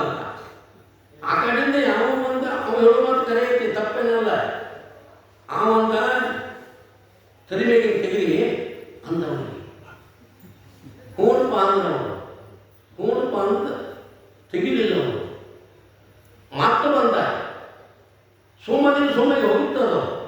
ಮತ್ತೆ ಬಂದ, ತಲೆಮೇಗಿನ ತೆಗಿರಿ ಅಂದ. ಹೇಳ್ತ ತಲೆಮೇಗಿನ ತೆಗಿದಲ್ಲ, ತಲೆಯಾಗ ತೆಗೆದು ಉಣ್ಣುದಕ್ಕೆ ತಲೆಮೇಗಿನ ತೆಗೆದು ಉಣ್ಣುದು ಅಲ್ಲ, ತಲೆಯಾಗಿಂದ ತೆಗೆದು ಇಲ್ಲಿವರೆಗೆ ತಲೆ ಹಾಕೊಂಡ್ರೆ ಅಂತಾದ ಹೇಳ್ತಾರ. ಅದನ್ನೆಲ್ಲ ತಲೆಯಾಗ ತೆಗೆದು ಊಟ ಮಾಡೋದು ಅದರ ರಕ್ಷಾ ರೋಚಿ ತಲೆಮೇಗಿನ ತೆಗೆದು ಏನಾಗೋದು ಅಂತ ಹೇಳುವ ಅಭಿಪ್ರಾಯ ಏನು ಅಂತ, ಊಟ ಮಾಡೋ ಸಮಯದೊಳಗೆ ಏನಾಗಬೇಕು ಅಂದ್ರೆ ಎಲ್ಲ ಮರೆತು ಏನಾಗಬೇಕು ಅಂತ ದೇವರ ಚಿಂತನೆ ಮಾಡ್ಕೊಂತ ಅಡುಗೆ ಮಾಡಿ ದೇವರ ಚಿಂತನೆ ಮಾಡ್ಕೊಂತ ಪ್ರಸಾದ ಮಾಡಿದೆವು ಅಂತಂದ್ರೆ 4 ಮಂದಿ ಒಂದು ಅಡಿಗೆ 10 ಮಂದಿ ಊಟ ಮಾಡ್ತಾರೆ. ಸಿದ್ಧಾಂತರು ಧ್ಯಾನ ಮಾಡ್ಕೊಂತ ನೀವು ಅಡುಗೆ ಮಾಡಿ ಆ ಅಟ್ಟು ಅಡಿಗೆ ಒಂದಿಷ್ಟು ಓಂ ನಮಃ ಶಿವಾಯ ಅಂತ ಪಟ್ಟ ಬರೀಲಿ. ಈಗೆಲ್ಲ ಹೋಗಿಲ್ಲ ಕಾಡೋ, ಗಡಿಗೂ ಇಲ್ಲ, ಪಟ್ಟು ಇಲ್ಲ, ಏನೇನೂ ಇಲ್ಲ. ಏನೇನು ಬಟನ್ ಚಾಲ ಮಾಡೋದತ್ತಿ, ಚುಂಚುದತ್ತಿ, ಬರೀ ಹತ್ತುದತ್ತಿ, ಅದೇನು ಬರೀ ಪೂಜೆ ಇಲ್ಲ, ಪುರಸ್ಕಾರ ಇಲ್ಲ, ಏನಿಲ್ಲ. ಹೇಳುವ ಅಭಿಪ್ರಾಯ ಏನು, ಅದರ ಭಾವ ತಿಳ್ಕೊಳ್ಳಿ.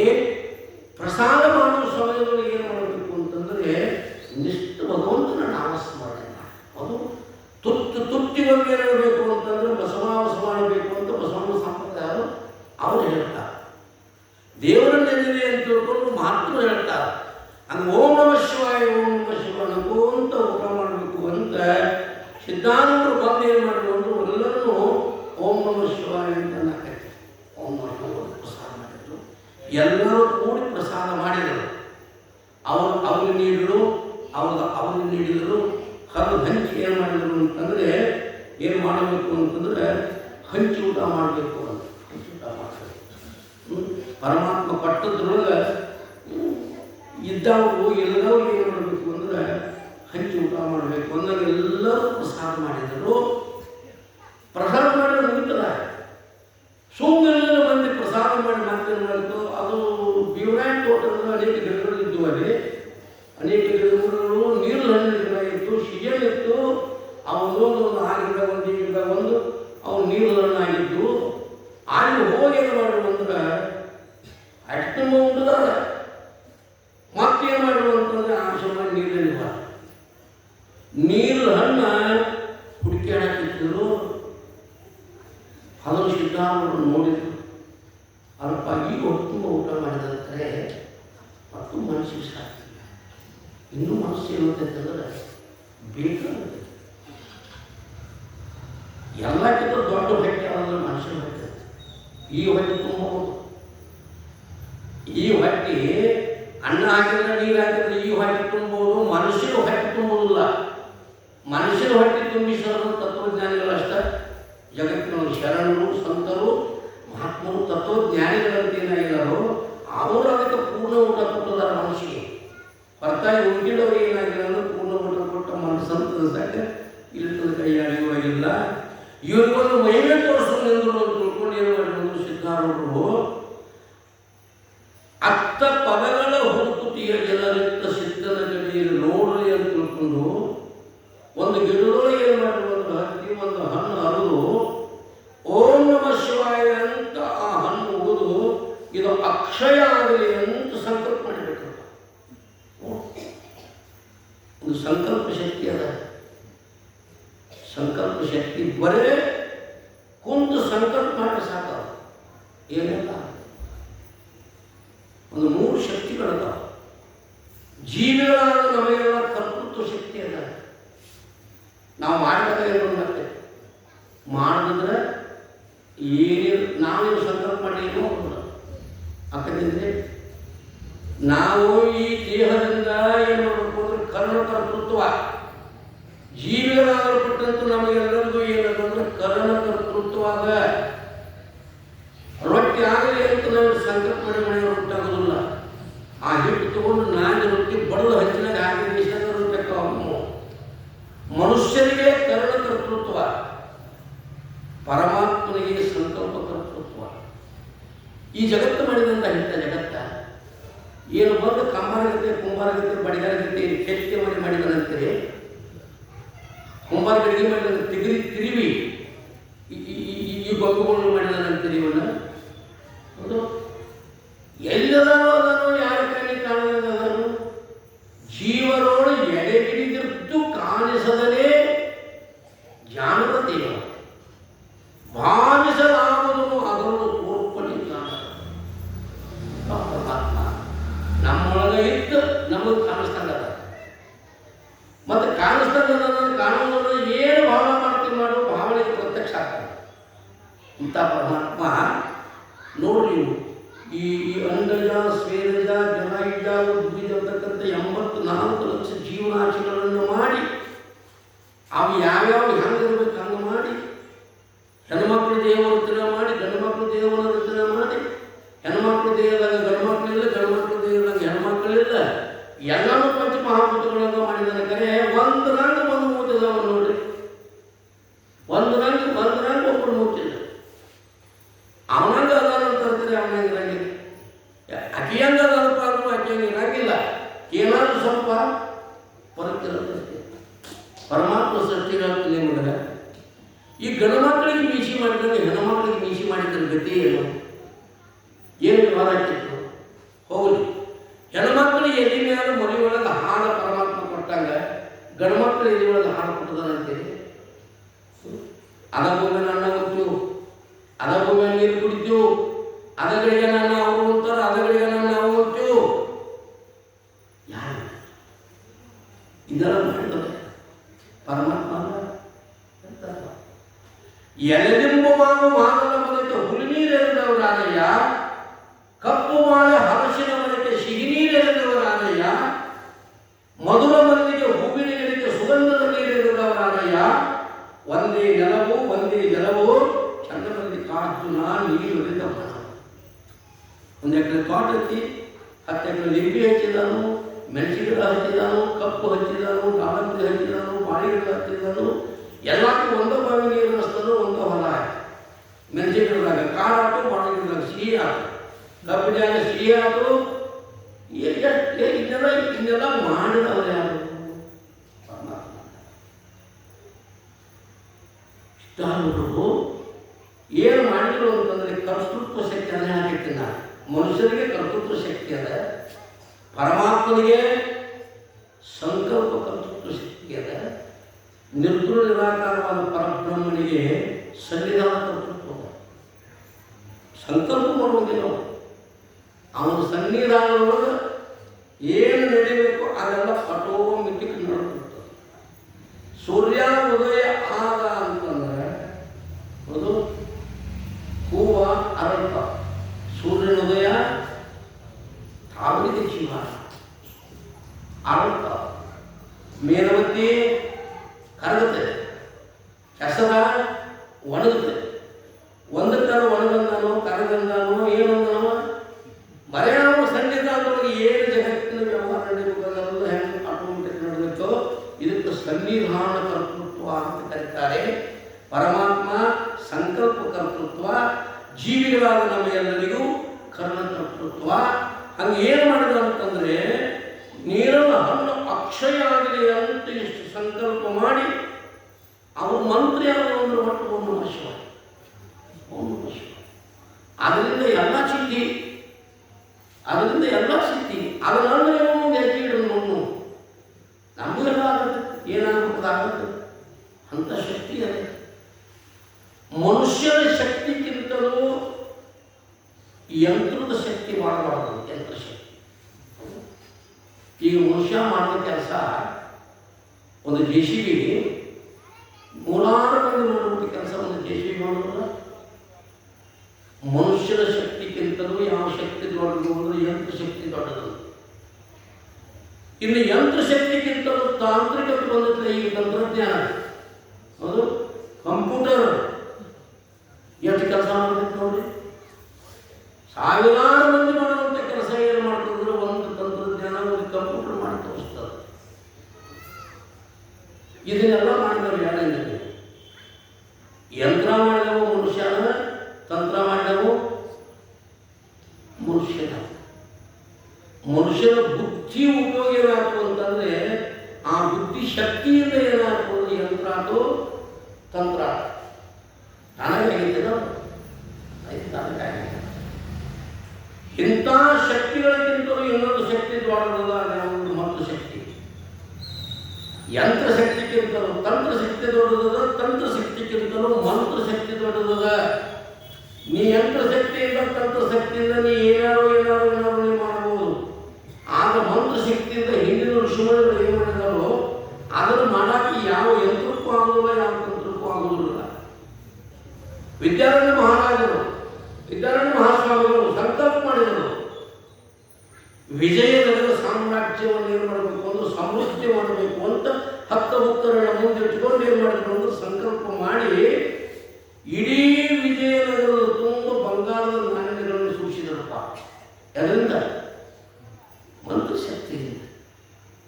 ಮಂತ್ರಶಕ್ತಿಯಿಂದ ಬಂಗಾರದ ನಾಣ್ಯಗಳನ್ನು ಸೂಚಿಸಿದರು ವಿದ್ಯಾರಣ್ಯ ಮಹಾರಾಜರು. ಈ ಬಂಗಾರದ ನಾಣ್ಯವನ್ನು ಸೂಚಿಸುವ ಶಕ್ತಿ ಯಾವ ಯಂತ್ರಕ್ಕೆ ಯಾವ ತಂತ್ರಕ್ಕೆ ನೋಡು ಬೇಕಾದಂತ ತಿಳ್ಕೋಗ ಆಕತಿ. ಅದಕ್ಕೆ ಯಂತ್ರಶಕ್ತಿಗಿಂತಲೂ ತಂತ್ರಶಕ್ತಿ ದೊಡ್ಡದದ, ತಂತ್ರಶಕ್ತಿಗಿಂತಲೂ ಮಂತ್ರಶಕ್ತಿ ದೊಡ್ಡದದ. ಆ ಮಂತ್ರ ಯಾವುದು? 7 ಕೋಟಿ ಮಂತ್ರಗಳಿಗೆ ಶಿರೋಮಂತ್ರವು, 7 ಋಷಿಗಳಾಗಿ ಮುಖ್ಯ ನೆನೆದ ಮಂತ್ರವು.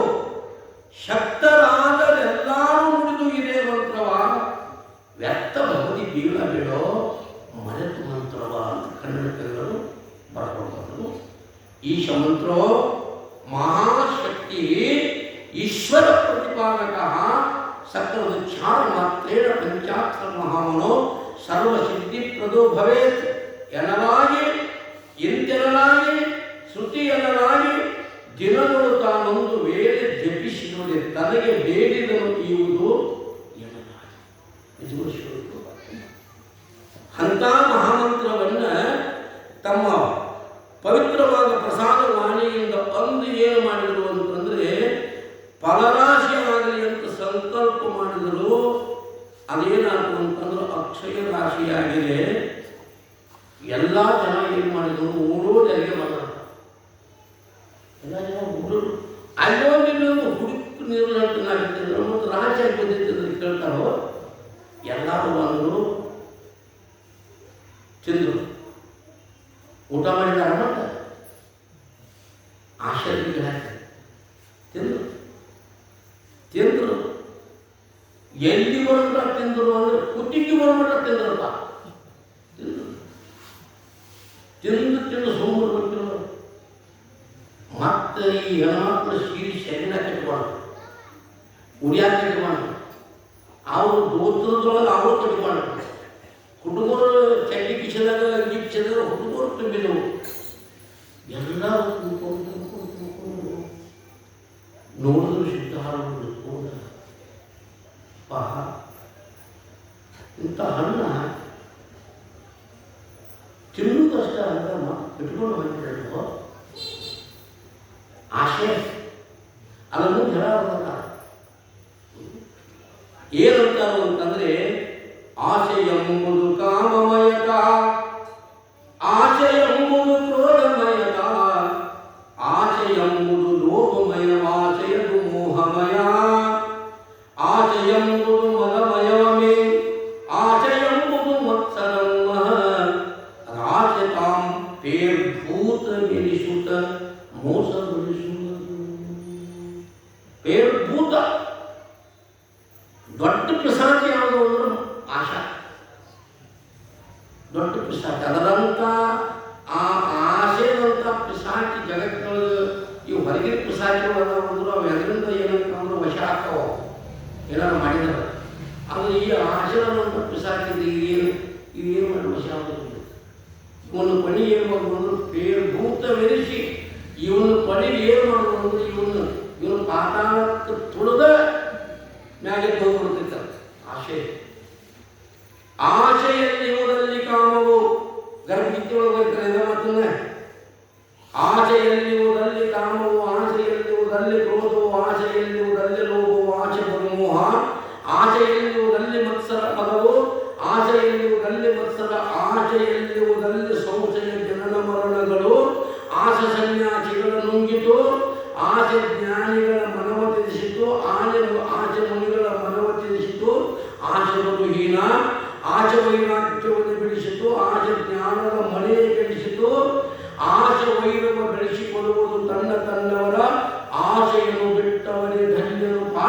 ಏನಿಲ್ಲ ಆಶಾ. ಅಜ್ಞಾನದ ಹಿರಿಮಗ ಯಾವುದು ಅಂದ್ರೆ ಆಶಾ. ಒಂದು ಅಜ್ಞಾನ ಅಂತೇನೆ ನಮ್ಮೊಳಗೆ ಆ ಅಜ್ಞಾನದ ಚೊಚ್ಚಲ ಮಗ ಯಾವುದು ಅಂದ್ರೆ ಆಶೆ. ಆಶೆ ಬೆನ್ನಾಗಿ ಹೋಗಿದ್ರೆ ಇಂತಿಂತ ಮುಂದೆ ದುಡ್ಡು ನೀಡೋರು ಎಲ್ಲರಿಗೆ ಒಂದು ಅದು ತಿಂದು ಸಾಕಾಗ್ಬೇಕು. ಹಂಗೆ ಲೆಕ್ಕ ಹೋಗೋದು ಹಾಗೆಲ್ಲ ನೋಡೋದು ಬೇಡ. ಒಂದೊಂದು ಉಂಡಿ ಒಬ್ಬರು ನೀಡಿಬಿಟ್ಟು ಅಂತ ಒಂದೊಂದು ಉಂಡಿ ಹಿಡ್ಕೊಳ್ತು ಹೋದ್ರು. ವಾಪ ಏನು ಮಾಡಿದ ಆಶೆ ಇನ್ನೊಂದು ಇರಿಸಬೇಕು ಅಂತ ಆ ಮುಂದೆ ನುಂಡಿ ಆ ತಟ್ಟಾಗ ಹಿಂದೆ ಉಪ್ಪುದಿಂದ ಇಟ್ಕೊಂಡ. ಹಿಂದೆ ಉಪ್ಪುದಿಂದ ಇಟ್ಕೊಂಡ ಹಿಂದೆ ಬಂದು ನಾಯಿ ತಗೊಂಡು ಹೋಗ್ತಾರೆ. ಹಿಂದೆ ಬಂದು ನಾಯಿ ತಗೊಂಡು ಹೋಗ್ತು. ಈಗ ಬರ್ತಾನೆ ಆಗ ಬರ್ತಾನೆ ಈಗ ಬರ್ತಾನೆ ಬರಲಿಲ್ಲ. ಮೂರು ಉಂಡಿ ಹೊತ್ತು ಹಿಂದೆ ಇಟ್ಟು ಉಂಡಿ ನಾಯಿ. ಆಶೆ ಏನು ಮಾಡ್ತೀವಿ ಅಂತಂದ್ರೆ ಇದು ಸಿಗಲಿಲ್ಲ ಅದು ಸಿಗ್ತದೆ. ಯಥೋಭ್ರಷ್ಟ ತಥೋಭ್ರಷ್ಟ ಅಂತ. ಈ ಮನುಷ್ಯ ಜನ್ಮದಲ್ಲಿ ಬಂದು ನಾವು ಆಶೆ ಉಳ್ಳವರಾಗಿ ಈ ಜಗತ್ತಿನ ವಸ್ತುಗಳ ಆಶೆ ಮಾಡಿದೆವು ಅಂತಂದ್ರೆ ಸಿಗ್ತಾ ಹೋಗ್ತದೆ ನಮ್ಮ ಕೈಗೆ. ಇವು ಸಿಗುವುದಿಲ್ಲ. ಕೊನೆಗೆ ನಮ್ಮ ಕೈ ಬಿಟ್ಟೇನು ಹೋಗ್ತದೆ ಅಂದ್ರೆ ಪರಮಾತ್ಮನ ಸಾಕ್ಷಾತ್ಕಾರ ಮಾಡತಕ್ಕಂಥ ಸಾಧನ ಅದು ಕೈ ಬಿಟ್ಟು ಹೋಗ್ತತಿ. ಯಥೋಭ್ರಷ್ಟ ಇದು ಸಿಗಲಿಲ್ಲ ಅಂತ ಅದು ಸಿಗಲಿಲ್ಲ. ಆಶೆ ಅನ್ನುವಂಥದ್ದು ಏನು ಮಾಡ್ಕೊಳ್ಳೋದು ಮೋಹ ಆಶೆ ಪದೇ ನಾಮಗಳು ಇಷ್ಟು ಮಾತನ್ನು ಬರೀತಾರೆ ಅವರು. ಏನೇನು ಮಾಡೈತಿ ಆಸೆ ಅಂತಂದ್ರೆ ಆಶಾ ಪಾಶ ಶತೈರ್ಬದ್ಧ ಕಾಮ ಕ್ರೋಧಪರಾಯಣ ಈ ಹಂತೆ ಕಾಮಭೋಗಾತ್ತಾಯ ಅನ್ಯಾಯೇನ ಅರ್ಥ ಸಂಚಯ. ನೂರಾರು ಆಶೆಗಳನ್ನು ಹೃದಯದಲ್ಲಿ ತುಂಬಿಕೊಂಡಿರ್ತಕ್ಕಂಥ ಮನುಷ್ಯ ಏನು ಮಾಡ್ತಾನಂದ್ರೆ ನೂರಾರು ಆಶೆಗಳಿಂದ ಕಟ್ಟಲ್ಪಡ್ತಾರಂತ. ಆ ಆಶೆಯನ್ನು ಪೂರೈಸಿಕೊಳ್ಳುವ ಸಲುವಾಗಿ ಅನ್ಯಾಯ ಗೊತ್ತಿಲ್ಲ, ಅಧರ್ಮ ಗೊತ್ತಿಲ್ಲ, ಮಾಡಬಾರದೆಲ್ಲ ಮಾಡ್ತಾನಂತ.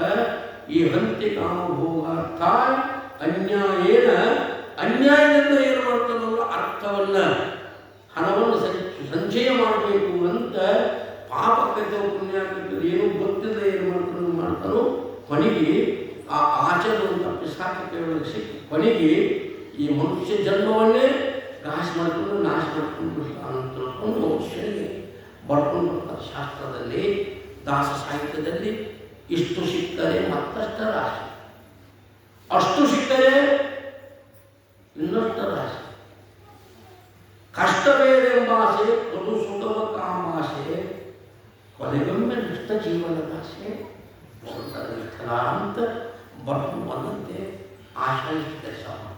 ಅಷ್ಟೇ ಏನು ಮಾನಸಬಾರದು ಅದನ್ನೆಲ್ಲ ಮಾಡಿಸ್ತಕ್ಕಂಥ ಆಸೆ. ಏನು ಮಾಡಿಸಬಾರದು ಅದೆಲ್ಲವನ್ನು ಆಸೆ ಏನು ಮಾಡ್ತದಂದ್ರೆ ಮಾಡಿಸ್ತಾರೆ.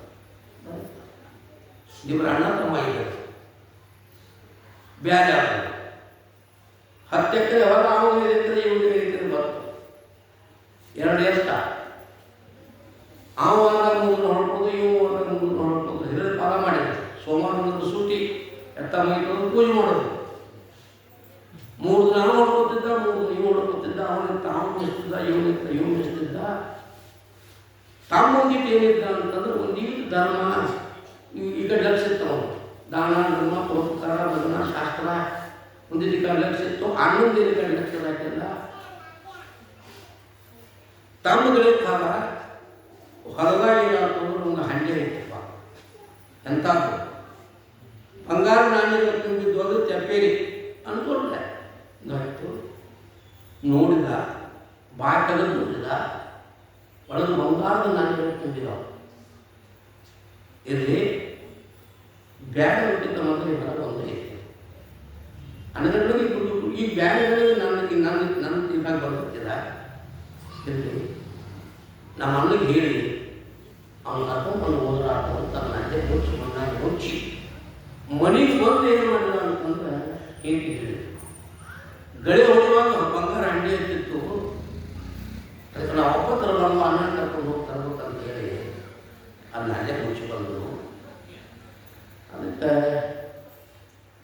ಭಾಳ ಪರಮಾತ್ಮ ಪಟ್ಟ ದೇವ್ರ ಹಂಡಿ ಆಗ್ತೈತಿ. ಹೇಗೆ ಹೇಳ ಇದು ಮಗನಾಗ ಮದುವೆ ಆಗಿದೆ.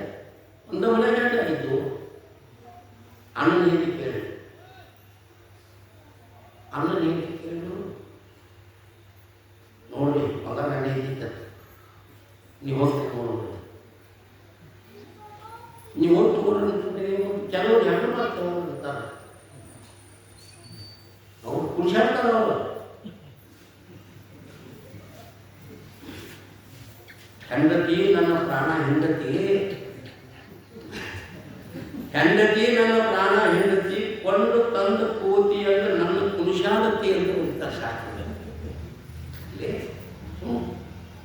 ಒಂದು ಮದುವೆ ಹೇಳಿ ಅಂತಂದ್ರೆ ಮಾತ್ರ ಅಷ್ಟು ಹೊತ್ತಾಗಿ ಹಾಗ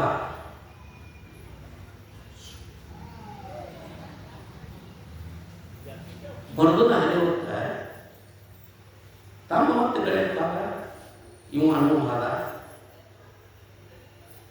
ಅಣ್ಣ ಹೇಳಿದವು, ತಮ್ಮ ಬಂಗಾರ ಹಂಡಿ ಐತಿ ಬಂದು ನೋಡಿಲ್ಲ. ಅಣ್ಣನ ಮನಸ್ಸಿಗೆ ಏನು ಗೊತ್ತು, ಇದು ಅವನಿಗೆ ನನಗಂತ ಹೋಗ್ಬೇಕಿಲ್ಲ, ಸಾಲ ಹಾಕಿಕೊಂಡು ಅವನಂತ ಹೋಗ್ಬೇಕು, ನನಗಂತ ಹೋಗ್ಬೇಕು, ಪೂರ್ಣ ನನಗೆ ಆಗಬೇಕು ಅಂತ ಆಸೆ ಹೋಗ್ತಾವು. ನೋಡ ತಮ್ಮನ ಬುದ್ಧಿಗೆ ಅವನ ಬುದ್ಧಿಗೆ ವ್ಯತ್ಯಾಸ. ಆ ಬುದ್ಧಿ ಒಳಗೆ ಬರ್ಕೊಂಡು ನೋಡೋಣ, ಶುದ್ಧ ಬುದ್ಧಿ ಅಶುದ್ಧ ಬುದ್ಧಿ ವಿಶುದ್ಧ ಬುದ್ಧಿ ಅಂತ ಬರ್ತಾವ. ಬುದ್ಧಿ ಕೆಟ್ಟು ಅಲ್ಲೇ ಒಂದು ಹಾರಿಕೊಳ್ಳೋದು ತಗೊಂಡು ತಮ್ಮ ತೆರಿಗೆ ಹಾಕಿ ತಮ್ಮ ಸತ್ತು ಲಟಪಟ ಹೋದ ಸಾಧಿಸುತ್ತದೆ. ಇದು ಮಾಡಿಸಿದ್ದು ಯಾವುದು ಅದು ಮರಿಬಾರ್ದು. ಆಸೆ ಆಸೆ ಹೊಟ್ಟಿನ ಮನೆ ಇತ್ತು, ಕಟ್ಟಿಗೆ ಮಣಿಗೆ ಹೋಗಿ ಕಟ್ಟಿಗೆ ಹೆರು ಮುಚ್ಚಿ ಗಣೆ ಹೋಗ್ಯಾಕತ್ತಿಲ್ಲ. ಅವು ಬಂದು ಊಟ ತಗೊಂಡು ಬಂದು ಊಟ ಇಟ್ಟು ತಮ್ಮ ಜಲಪ ಮಾಡ್ತಿದ್ದೆ. ಯಾರು ಬಂದಿದ್ರು, 4 ಮಂದಿಗೆ ಮಾಡ್ಕೊಂಡು ಹಾಗ ಅವನು ಬಿಡಾವೋ ಮತ್ತು ತಾಯಿ ತರ ನೋಡ್ರ ಮಗ ಏನೋ ಅವರು ಎಲ್ಲ ಅರ್ಥ ಆಯ್ತಿದೆ. ಈಗ ಬರ್ತಾನೆ ಆಗ ಬರ್ತಾನಂತ ಬರಲಿ ಅಂತ ತಿಳ್ಕೊಂಡು ಕುಳ್ಳ ಕಟ್ಟಿಗೆ ಆರಿಸ್ಬೇಕು ಅಂತೇಳಿ ಆ ಬಣ್ಣಿತ್ತು ಕುಳ್ಳ ಕಟ್ಟಿಗೆ ಆರಿಸಾಕು ಅಲ್ಲಿ ಹೊತ್ತು ಹೊರಗೆ ಬಂದಿತ್ತು. ಕಣ್ಕಿಂತ ಒಂದು ಹೊತ್ತು ಮಗನ ಹೆಣ ಆಗೈತಿ. ಮಗನ ಹೆಣ ಇದ್ದಿದ್ದು ನೋಡಿ ಅಳು ಧ್ವನಿ ಕೇಳಿ ಇನ್ನು ಅವು ಗೊತ್ತಾಗ್ತಿದ್ವು. ಇದನ್ನಿಟ್ಟು ಬಾಯಿ ಮಾಡಿ ಇದು ನನ್ನ ಮಗ ಬರ್ತದೆ ಅಂತ ತಿಳ್ಕೊಂಡು ಅದ ಹಾರಿ ನೋವು ತಗೊಂಡು ಅವನು ಹೊಡೆದ ಅವು ಸತ್ತು ಎರಡು ಜನ ಗಂಡ ಹಾಕಿಕೊಂಡು ಮನ ಮುಚ್ಚ ಮಂದಿನ ಎಲ್ಲ ಕೆಲಸ ಮಾಡಿದ್ರು. ಕಂಬಳಿ ಮುಚ್ಚಿಕೊಂಡು ರಾತ್ರಿ ಆ ಗಂಟು ಹಂಗೆ ಹೋಗೋನು ಮನೆಗೆ ಬರ್ತದ. 4 ಮಂದಿ ತುಡುಗರು ಇದರಿಗೆ ಬಂದರು. 4 ಮಂದಿ ತುಡುಗರು ಇದರಿಗೆ ಬಂದರು. ಏನು ಅಂದರು, ಬಾವಿ ನೀರು ಹೊಯ್ಯಾಕತ್ತೀರಿ, ನಾನು ಮನೆಯಲ್ಲಿ ಪೂಜೆ ಮಾಡೋದೈತಿ, ನಮ್ಮ ಮನೆ ಒಂದು ಸತ್ಯನಾರಾಯಣ ಪೂಜೆ ಐತಿ, ಬಾವಿ ನೀರು ಹೊಯ್ಯಾಕತ್ತ ನಾನು ಮನೆಯ ಊಟ ಮಾಡಿ ನೀರು ಕುಡಿದ ಹಂಗೆ ಬಂದು ಏಳ್ಸದ. ನಾನು ಊಟ ಮಾಡಿ ನೀರು ಕುಡಿದ ಹಂಗೆ ಬಂದ್ರು ಏಳ್ಸ ಸ್ಥಳ ಏಳಿಸ್ತೀವ ಬೇಕು ಹೊರಟಂದ್ರು. ಇಳಿಸ್ದ ನೋಡ್ತಾನು ಬಂಗಾರ ಹಂಗೆ. ಅವ್ರು ಏನು ಮಾಡ್ರಿ, ನೀವು ಮಾಡೋದು ಹೆಣ ಏಸಂದ್ರೆ ಈಗ ಲೆಕ್ಕ ಮಾಡಿ ಹಿಂಗಪ್ಪ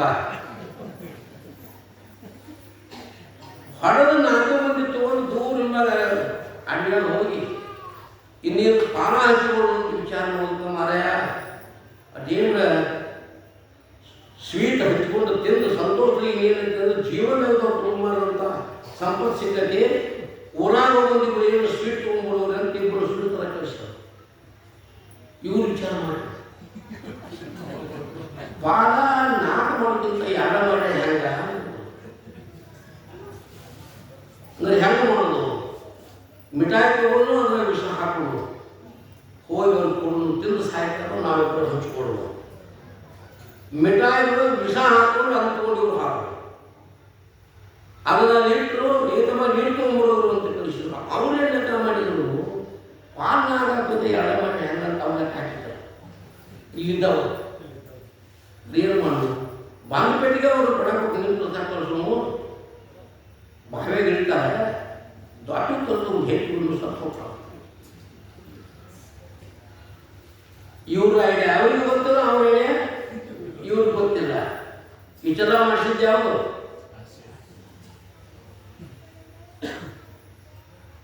ಮಿಠಾಯಿ ತಂದು ಇಟ್ಟರು. ನೀರು ತುಂಬರೋದು ತಮ್ಮ ಅಂದರು. ಅವ್ರು ನೀರು ಕೊಡಕ್ಕೆ ಹೋದರು. ಮೊದಲು ಮಾತಾಡಿ ಕರೆದ್ರು ಕಲ್ತ್ಕೊಂಡು ಅವ್ರ ಮ್ಯಾಲೆ ಇಟ್ಟಿದ್ರು. ಆ ಕಲ್ಲು ತಲೆ ಮೇಲೆ ಬಿದ್ದು ಅಲ್ಲೇ ಸತ್ತ ಮಮ್ಯಾಗ ಉಳಿದು ಇವರು ಬಂದು ಆ ಮಿಠಾಯಿ ತಿಂದರು. ಅದು ಉಳ್ತಾರಂತೆ. ಇವರು ಕಲಾಸನ ಅಂತ ಇವರಿಬ್ರು ಚೆನ್ನಾಗಿ ಎಷ್ಟಾದ್ರು ಎಷ್ಟದು 7 ಜನ. ಎದಕ್ಕೆ? ಆಸೆಯಲ್ಲಿರುವುದರಲ್ಲಿ ಕಾಮವು, ಆಸೆಯಲ್ಲಿರುವುದರಲ್ಲಿ ಕ್ರೋಧವು, ಆಸೆಯಲ್ಲಿರುವುದರಲ್ಲಿ ಲೋಭವು ಎಲ್ಲ ಈ ಒಂದು ದೊಡ್ಡ ನರಕದ ದ್ವಾರಗಳಿದೆ. ಕಾಮ, ಕ್ರೋಧ, ಲೋಭ ನರಕಸ್ಯದ ದ್ವಾರಂ ತ್ರಿವಿಧಂ ತ್ಯಜೇತ್ ಅಂತ ಬರ್ತಾನೆ ಭಗವದ್ಗೀತೆಯೊಳಗೆ. ಇವು ಮೂರನ್ನು ತ್ಯಾಗ ಮಾಡ. 7 ಹೆಣ ಅದು ಇನ್ನೂ ಬಂಗಾರ ಹಣ್ಣೆ ಅಲ್ಲೇ ಐತದ. ನನಗೆ ಗೊತ್ತೈತೆ ಯಾವಾಗ ಐತೆ ಅನ್ನೋದು. ಆ ಹೇಳೋದು ನೀವು ಹಾಕಿದ್ರೆ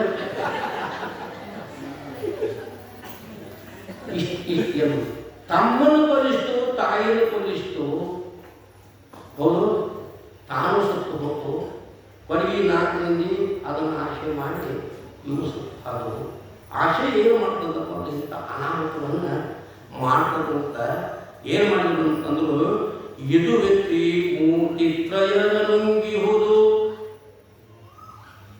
ಇದುವೆ ಸನ್ಮಾರ್ಗವನ್ನು ಕೆಡಿಸಿಹುದು, ಇದುವೆಯೋ ಈ ಮನವ ವಿಷಯಕ್ಕೆ ಹಚ್ಚಿ ನಗುತ್ತಿಹುದು, ಇದುವೆ ಡಂಭವ ಮಾಡ ಹಚ್ಚುವುದಿದುವೆ ದುಃಖಕ್ಕೆ ಮೂಲ ಕಾರಣ, ಇದುವೆ ಮೂರು ಕವನ ನುಂಗಿಯುವುದೆಂದು ಸುಡುತ್ತಿರಲು.